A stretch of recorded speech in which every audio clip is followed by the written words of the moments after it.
Hello friends, નમસ્કાર. આજે આપણે ધોરણ 11 વિષય અર્થશાસ્ત્ર પ્રકરણ 3 માંગ એમાં માંગની મૂલ્ય સાપેક્ષતાના પ્રકારો એમાં ત્રીજો પ્રકાર એકમ મૂલ્ય સાપેક્ષ માંગનો અભ્યાસ કરીશું. મિત્રો, આપણે આગળના ભાગમાં માંગની મૂલ્ય સાપેક્ષતાના પ્રથમ 2 પ્રકારો સંપૂર્ણ મૂલ્ય સાપેક્ષ માંગ અને સંપૂર્ણ મૂલ્ય અનપેક્ષ માંગનો અભ્યાસ કર્યો હતો. તો આ ભાગમાં આપણે એકમ મૂલ્ય સાપેક્ષ માંગનો અભ્યાસ કરીશું. તો મિત્રો, હવે આપણે જોઈએ એકમ મૂલ્ય સાપેક્ષ માંગ. સૌપ્રથમ આપણે એની વ્યાખ્યા જોઈએ. તો જ્યારે કિંમતના ટકાવારી ફેરફારો અને માંગના ટકાવારી ફેરફાર સરખા હોય ત્યારે માંગ સપ્રમાણ મૂલ્ય સાપેક્ષ છે તેમ કહેવાય, જેને એકમ મૂલ્ય સાપેક્ષ માંગ પણ કહે છે. એટલે કે કિંમતમાં જેટલા પ્રમાણમાં ફેરફાર થાય તેટલા જ પ્રમાણમાં માંગમાં પણ ફેરફાર થાય. દાખલા તરીકે કિંમતમાં 10%નો ફેરફાર થાય તો માંગમાં પણ 10%નો ફેરફાર થાય. તો તે આ બંને ફેરફારો સરખા છે 10%, તો તેને એકમ મૂલ્ય સાપેક્ષ માંગ તરીકે ઓળખવામાં આવે છે. આપણે પ્રથમ પ્રકારમાં જોયું હતું કે જ્યારે કિંમતમાં ખૂબ જ નજીવો ફેરફાર થાય અને એ ફેરફારને કારણે માંગમાં અમાપ એટલે કે અનંત ફેરફાર થાય તો તેને સંપૂર્ણ મૂલ્ય સાપેક્ષ માંગ કહે છે. જ્યારે કિંમતમાં ગમે તેટલો ફેરફાર થાય પરંતુ માંગ સ્થિર રહેવા પામે તો તેને સંપૂર્ણ મૂલ્ય અનપેક્ષ માંગ કહે છે. એટલે કે પ્રથમ ભાગમાં આપણે જોયું કે કિંમતમાં નજીવો ફેરફાર, માંગમાં અનંત ફેરફાર. ત્યારબાદ સંપૂર્ણ મૂલ્ય અનપેક્ષ માંગમાં કિંમતમાં ગમે તેટલો ફેરફાર થાય પરંતુ માંગ સ્થિર રહે. અને અહીં એકમ મૂલ્ય સાપેક્ષ માંગ એટલે કે કિંમતમાં થતો ટકાવારી ફેરફાર અને માંગમાં થતો ટકાવારી ફેરફાર બંને સરખા હોય એટલે કે સપ્રમાણ હોય તો તેને એકમ મૂલ્ય સાપેક્ષ માંગ કહેવામાં આવે છે. હવે આ બાબતને આપણે ઉદાહરણ દ્વારા તેમજ સૂત્રની મદદથી અને આકૃતિ દ્વારા સમજવાનો પ્રયત્ન કરીએ. તો સૌપ્રથમ આપણે ઉદાહરણ લઈએ. દાખલા તરીકે એસ વસ્તુની કિંમતમાં 5%નો ઘટાડો થાય અને તેથી એસ વસ્તુની માંગમાં 5%નો વધારો થાય તો તેવી વસ્તુની માંગને એકમ મૂલ્ય સાપેક્ષ માંગ કહેવામાં આવે છે. તો મિત્રો, આપણે વ્યાખ્યામાં જોયું કે કિંમતમાં જેટલો ટકાવારી ફેરફાર થાય તેટલો જ ફેરફાર માંગમાં પણ થાય તો તેને એકમ મૂલ્ય સાપેક્ષ માંગ કહેવાય. તો અહીં આપણે ઉદાહરણમાં જોઈ શકીએ છીએ કે કિંમતમાં કેટલા ટકાનો ઘટાડો થાય તો કિંમતમાં 5%નો ઘટાડો થાય અને 5%નો ઘટાડો થવાને પરિણામે માંગમાં 5%નો વધારો થાય તો આવી વસ્તુની માંગને એકમ મૂલ્ય સાપેક્ષ, અહીં આપણે 5%નો ઘટાડો અને 5%નો વધારો એટલે સપ્રમાણ ફેરફાર થાય છે તો તેને એકમ મૂલ્ય સાપેક્ષ માંગ કહેવાય છે. હવે આ ઉદાહરણને આપણે સૂત્ર દ્વારા સમજીએ. તો સૂત્ર મુજબ ઈપી એટલે કે માંગની મૂલ્ય સાપેક્ષતા, પ્રાઇસ ઇલાસ્ટિસિટી ઓફ ડિમાન્ડ એટલે ઈપી બરાબર માંગમાં થતો ટકાવારી ફેરફાર છેદમાં કિંમતમાં થતો ટકાવારી ફેરફાર.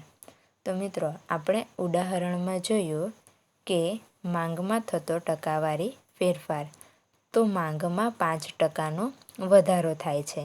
આથી આપણે અંશમાં દર્શાવીશું 5%નો વધારો અને છેદમાં કિંમતમાં થતો ટકાવારી ફેરફાર તો કિંમતમાં 5%નો ઘટાડો થાય છે.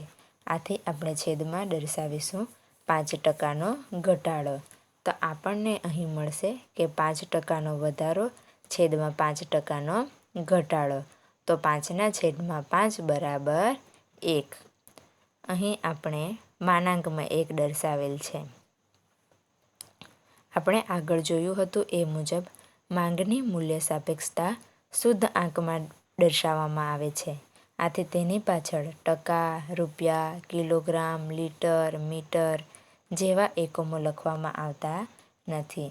આથી અહીં માનાંકમાં માત્ર 1 દર્શાવવામાં આવેલ છે.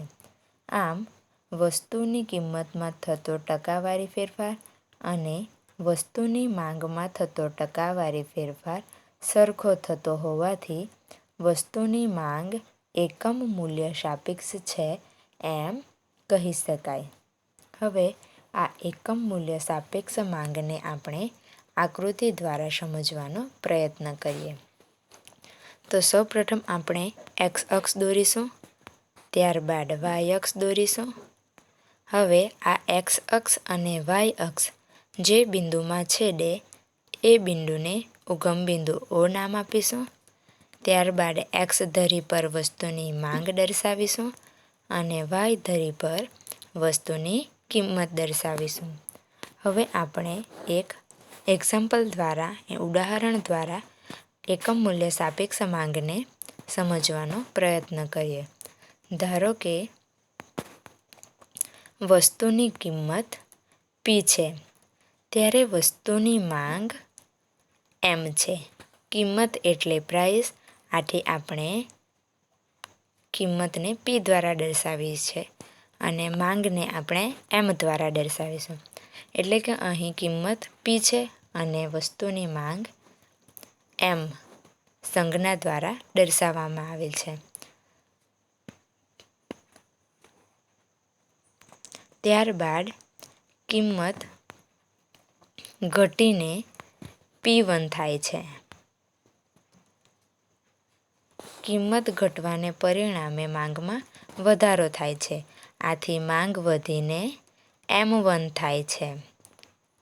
તો અહીં આપણે જોઈ શકીએ કે કિંમતમાં થતો ઘટાડો અને માંગમાં થતો વધારો એ સરખા અંતરે છે, P થી P1 અને M થી M1. તો અહીં આકૃતિમાં આપણે જોઈ શકીએ કે P થી P1 જેટલો વસ્તુની કિંમતમાં ઘટાડો થાય છે અને માંગમાં M થી M1 જેટલો વધારો થાય છે. એટલે કે P થી P1નો કિંમતનો ફેરફાર અને M થી M1 સુધીનો માંગમાં થતો ફેરફાર એક સરખા છે, પરંતુ વિરુદ્ધ દિશામાં છે. એટલે કે કિંમતમાં ઘટાડો થાય છે અને માંગમાં વધારો થાય છે. તો આવી વસ્તુની માંગને એકમ મૂલ્ય સાપેક્ષ માંગ તરીકે ઓળખવામાં આવે છે. હવે આ બિંદુઓને આપણે એક રેખા દ્વારા દર્શાવીશું અને તેને આપીશું માંગ રેખા D. તો આ માંગ રેખા એ એકમ મૂલ્ય સાપેક્ષ માંગ દર્શાવે છે એમ કહી શકાય. હવે આ આકૃતિમાં આપણે જે સમજૂતી મેળવી એનો અભ્યાસ કરીએ. તો આકૃતિમાં દર્શાવ્યા પ્રમાણે વસ્તુની કિંમતમાં P થી P1 જેટલો ઘટાડો થાય છે, ત્યારે વસ્તુની માંગમાં M થી M1 જેટલો વધારો થાય છે. જ્યાં P થી P1 સુધીનો કિંમતમાં થતો ફેરફાર અને M થી M1 સુધીનો માંગમાં થતો ફેરફાર એ બંને એક સરખા છે, પરંતુ આ ફેરફાર વિરુદ્ધ દિશાના હોવાથી આવી વસ્તુની માંગને એકમ મૂલ્ય સાપેક્ષ માંગ કહેવાય છે.